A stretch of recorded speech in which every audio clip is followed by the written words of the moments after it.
हरियाणा की नायब सिंह सैनी की सरकार ने शपथ ले ली, उनके कैबिनेट मंत्रियों ने शपथ ले ली। लेकिन इन सब के बीच अब लगने लगा, मोदी और शाह को खासकर लगा होगा, बीजेपी को लगा होगा कि सब कुछ मामला शांत हो गया है।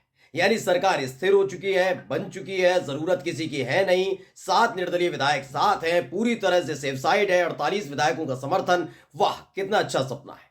लेकिन इन सब के बीच अनिल विज ने एक बयान देकर हरियाणा के पूरे सियासी माहौल को हिलाकर रख दिया है। आज मैं एक एक तथ्य, एक सबूत दिखाने जा रहा हूं, जिसे देखकर आप समझ सकते हैं कि नायब सिंह सैनी को मुख्यमंत्री बनाना और अनिल विज की नाराजगी को न साधना कितना बीजेपी के लिए, खासकर हरियाणा के अंदर, भारी पड़ने जा रहा है। नमस्कार, मैं हूं प्रज्वल गौतम और आप देख रहे हैं टाइम्स एक्सप्रेस। बहुत सारी मुसीबतें एक साथ जब टूट पड़े ना, तो पता लगता है कि कुछ ना कुछ गलत आपने किया होगा। कुछ ऐसा इन दिनों बीजेपी के साथ हो रहा है।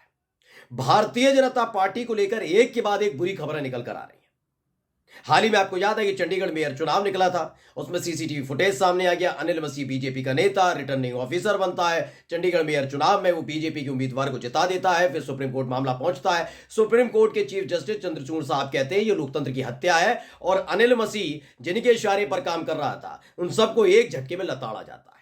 फिर कुलदीप कुमार, जो आम आदमी पार्टी के प्रत्याशी थे, उन्हें चंडीगढ़ का मेयर घोषित किया जाता सुप्रीम कोर्ट की तरफ से। काम था चुनाव आयोग का, लेकिन करना पड़ता है सुप्रीम कोर्ट को। खैर, यह पहला झटका था। दूसरा, इलेक्टोरल बॉन्ड पर लगी रहा है। इलेक्टोरल बॉन्ड को लेकर जो काम किया गया था, पूरी तैयारी की गई थी, उसको लेकर भी झटका बड़ा लग रहा है मोदी सरकार को। अब चीजें निकल कर सामने आ रही हैं कि कैसे पहले रेड, उसके बाद फिर चंदा, फिर किसी और पर रेड, फिर उसने और चंदा दिया, फिर किसी और पर रेड, फिर उसने चंदा दिया। तो ये सारा खेल देश के अंदर खेला जा रहा था। लेकिन सबसे जो बुरी खबर निकल कर आ रही है वो है हरियाणा की, क्योंकि हरियाणा के अंदर सोचा नहीं होगा कि जो प्रयोग करने की सोच रहे हैं वो उन पर भारी पड़ जाएगा।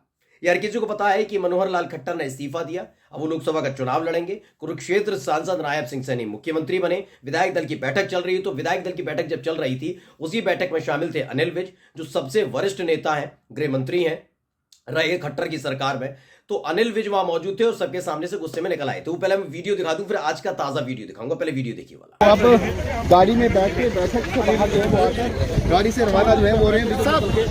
एक मिनट भाई सर, बैठक चल रही है अभी? बैठक जारी है क्या? कुछ ऐसा बैठक नहीं। तो यार वीडियो हमने आपको दिखा दिया था, याद होगा कि नाराज थे वो, किसी की सवालों का जवाब नहीं दे रहे थे। लेकिन जब मुख्यमंत्री पद की शपथ हुई, उसमें भी वो नजर नहीं आए, और बाद में अब जाकर उन्होंने बड़ा खुलासा किया है, जिसने दिल्ली तक बड़ा हड़कंप मचा दिया। पहले अनिल विज का वो बयान सुन लीजिए, जो ये बताने के लिए काफी है कि हरियाणा की सियासत में आने वाले दिनों में बड़ा तूफान आने जा रहा है। पहले सुन लीजिए उस बयान को। मैं तो आपके सामने यहाँ कार्यक्रम में खड़ा हूँ, ना मुझे किसी ने बताया, ना मेरे से किसी ने संपर्क किया। सब मैं रूठा हुआ ही नहीं हूँ, मैं तो रूठा हुआ ही नहीं हूँ। सब देखिए, उस दिन शपथ ग्रहण के बाद मेरे से आज तक किसी ने कोई बात नहीं की है। मैंने सेशन भी अटेंड किया है, सेशन भी अटेंड करके आया हूँ, सारे मौजूद थे, मेरे साथ किसी ने बात नहीं की है। जो कर रहे हैं अच्छा कर रहे हैं, अच्छी सरकार चलाएंगे। तो अनिल विज ने साफ साफ शब्दों में कह दिया है, वो कह रहे हैं कि मैं नाराज ही नहीं था। लेकिन उनका ये भी कहना आगे जाकर आपने सुना होगा, उन्होंने कहा है कि मैं तो मौजूद था, मैं मिला, तमाम लोग मौजूद थे, बैठ मीटिंग में गया, किसी ने कोई बात ही नहीं की मुझसे, कोई बात ही नहीं करना चाहता मुझसे। देखिए, न्यूज 24 ने खबर भी छापी और लिखा क्या है, मुख्यमंत्री के शपथ ग्रहण के बाद से किसी ने मुझे मनाने की कोशिश नहीं की। हरियाणा के पूर्व गृह मंत्री अनिल विज का छलका दर्द। मैं फिर आपको बता रहा हूं, जिन लोगों को लगता है नहीं यार सब कुछ सेटल हो गया है, नहीं, सियासत में हर चीज सेटल नहीं है दोस्तों। उस सेटलमेंट से आगे की भी चीजें होती हैं। मैं मान सकता था अगर ये सारी चीजें आज से 5-6 साल पहले हो रही होती, 4 साल पहले भी हो रही होती, तो मैं मान जाता। लेकिन ये तमाम नेता चाहे वो वसुंधरा राजे सिंधिया हो, शिवराज सिंह चौहान हो, अनिल विज हो, ये तमाम लोग समझ गए कि अब आपको आगे आकर बोलना होगा, क्योंकि ये वो वक्त है जब मोदी और शाह पर किसी भी तरह का दबाव नहीं बना सकते। आपने 10 सालों से सुना होगा भारतीय जनता पार्टी का मतलब मोदी और शाह, मोदी और शाह, यही सुना होगा, इसके अलावा कुछ नहीं। उनके बिना कहे बिना एक पत्ता नहीं हिलता, और ये तमाम चीजें। लेकिन अचानक ये क्या हो रहा है कि तमाम नेता, चाहे वो वसुंधरा राजे सिंधिया हो, शिवराज सिंह चौहान हो, वो डंके की चोट पर अब खड़े होकर बोलने लगे। अनिल विज जो गृह मंत्री रहे, वो हो सकता था उनकी अभी नाराजगी हो, लेकिन वो हमेशा, आपने देखा होगा, ये नेता कभी आगे आकर फ्रंट फुट पर आज तक बोल नहीं पाए। अनिल विज का एक बयान आप बीजेपी के नेता के खिलाफ नहीं दिखाई दिया, खासकर मोदी शाह को चुनौती देने वाला। ये मोदी और शाह को चुनौती देने वाला बयान क्यों है, मैं आपको बता देता हूं। दरअसल राजस्थान का जिक्र आपने जानते हैं, छत्तीसगढ़ जानते हैं और मध्य प्रदेश जानते हैं। तीनों ही राज्यों में आपको पता होगा कि तीनों ही राज्यों में जब सरकार बनी, बीजेपी ने जीत दर्ज की, कैसी की वो चर्चा का विषय नहीं है। तीनों ही राज्यों में उन्होंने अपने मनपसंद मुख्यमंत्री लगा दिए, पर्ची वाले मुख्यमंत्री थे सारे, यानी पर्यवेक्षक गए जरूर थे, लेकिन तीनों ही राज्यों में आप देखेंगे मोदी और शाह की पसंद वाले नेता को ही मुख्यमंत्री बनाया गया। यानी विधायक दल की बैठक में तय नहीं हुआ, बल्कि विधायक दल की बैठक में जाकर नाम पढ़ा गया कि मोदी शाह ये चाहते हैं। तमाम विधायकों ने कहा चलिए ठीक है। यही हुआ है और यही हरियाणा के अंदर हुआ। अब उस वक्त वसुंधरा राजे सिंधिया का खेमा तैयार था। फिर आपने देखा शिवराज सिंह चौहान तब तो नहीं बोले, लेकिन वसुंधरा राजे सिंधिया जिस तरह से बोल रही थी, शिवराज सिंह चौहान लगातार अपना दर्द बांट रहे थे, बता रहे थे कि क्या क्या होता है, कि मैं एक्स चीफ मिनिस्टर जरूर हूं, भूतपूर्व जरूर हूं, लेकिन राजनीति से खत्म नहीं हो। तमाम बातें उन्होंने कही। और अब देखिए अनिल विज, अभी तमाम नेता समझ गए कि इन नेताओं की जरूरत इस वक्त सबसे ज्यादा मोदी और शाह को है, क्योंकि एक एक करके अब गुर्दे छिलने लगे। तमाम चीजें 10 साल के अंदर जो की है ना, वो निकलकर सामने आने लगी है।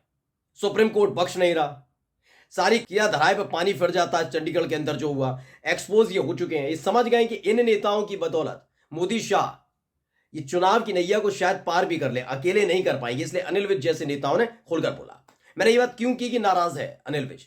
दरअसल शपथ ग्रहण समारोह हुआ 12 तारीख को नायब सिंह सैनी ने। नायब सिंह सैनी के वक्त अनिल विज नाराज हुए तो अनिल विज के बारे में बताया गया कि इन्हें डिप्टी सीएम बनाया जाएगा, लेकिन 5 मंत्रियों ने लिया शपथ। इसमें अनिल विज का नाम नहीं था। डिप्टी सीएम अब भी नहीं बने, इन्होंने शपथ नहीं लिए, कोई चर्चा भी नहीं चल रही इस बात की, कुछ नहीं हो रहा। तो अनिल विज अभी भी नाराज बताए जा रहे हैं। मुख्यमंत्री नायब सिंह सैनी की शपथ ग्रहण समारोह में सब लोग पहुंचे, लेकिन अनिल विज नहीं पहुंचे थे। जानते उस दिन क्या कर रहे थे? पहले वीडियो देख लीजिए। अच्छा डांसी डांसी कर दे, डांसी डांसी, हाँ जी, डांसी डांसी कर दे। डांसी डांसी कैसे करते हैं? डांसी डांसी डांसी और डांसी डांसी डांसी। तो देखिए गौरव कुमार का ये ट्वीट है और उन्होंने लिखा कि अनिल विज अंबाला अपने निवास स्थान पर अपनी नातिन के साथ खेलते नजर आए।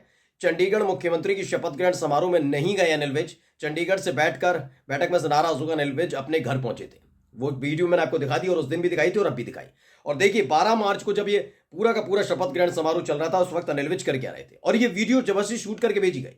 अपनी नातिन के साथ खेल रहे हैं, बच्चों के साथ खेल रहे हैं, तमाम चीजें हो रही हैं, लेकिन वो नायब सिंह सैनी के शपथ ग्रहण समारोह में शामिल नहीं हुए। न ही उन्हें डिप्टी सीएम, चर्चाएं चली, लेकिन डिप्टी सीएम का पद पर भी कोई शपथ ग्रहण नहीं होता, तो वो साथ होता है, मैंने आपको बताया भी था।